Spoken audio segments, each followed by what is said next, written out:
दोस्तों, आज के अपने इस वीडियो में हम आपको वास्तुशास्त्र के कुछ ऐसे अनोखे ज्ञान के बारे में बताने वाले हैं जो कि आपके लिए बहुत जरूरी है।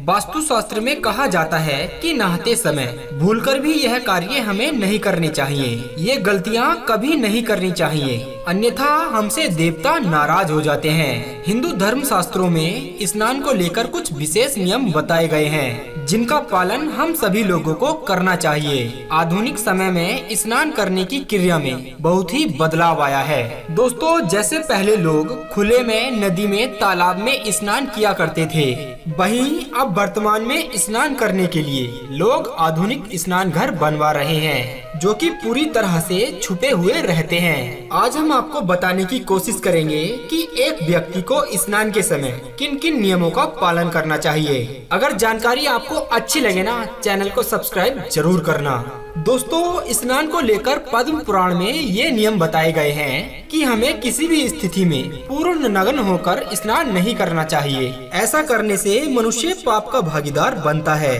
पद्म पुराण में इस संबंध में एक कथा भी प्रचलित है जो कि इस प्रकार है कि एक बार गोपियाँ स्नान करने के लिए नदी में गईं, तो कान्हा जी ने उनके वस्त्रों को छुपा दिया।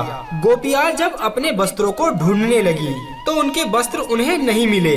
तब कान्हा जी ने उनसे कहा कि आपके वस्त्र पेड़ पर हैं और आप आकर ले लो। तब गोपियाँ आपस में चर्चा करने लगी कि वे तो अकेली यहाँ पर स्नान करने आई थी, तब तो यहाँ पर कोई नहीं था, अब वे बिना वस्त्रों के जल से बाहर कैसे जाएंगी।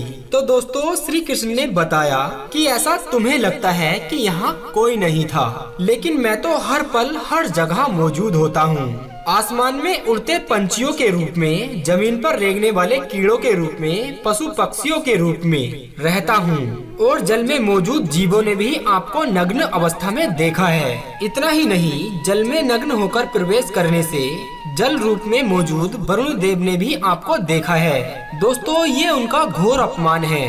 आपकी नग्नता आपको पाप का भागीदार बनाती है और यही वजह है कि हमें निवस्त्र होकर स्नान नहीं करना चाहिए।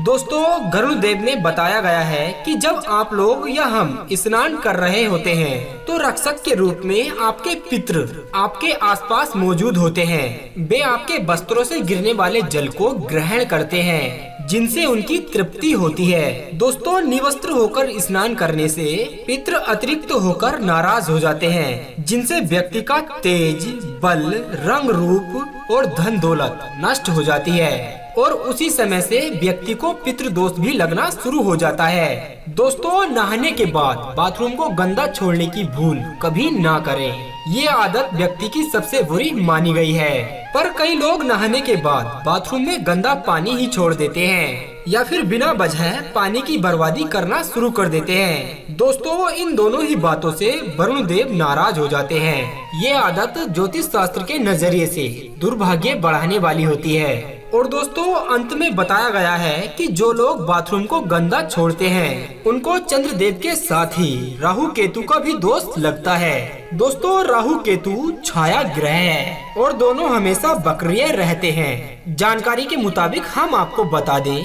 कि ये ग्रह एक राशि में लगभग 18 माह तक रह सकते हैं। ऐसे में इन सभी की वजह से काल सर्प योग बनता है और राहु केतु एकमात्र ऐसे ग्रह हैं जिनकी वजह से व्यक्ति की किस्मत रातों रात बदलने में समय नहीं लगता है। इसलिए आपको नहाते समय बाथरूम की साफ सफाई का खास ख्याल रखना चाहिए, उसे गंदा कभी न छोड़ें। दोस्तों, अगर ये जानकारी आपको अच्छी लगी है तो वीडियो को लाइक करके अपना प्यार हमें जरूर दीजिएगा।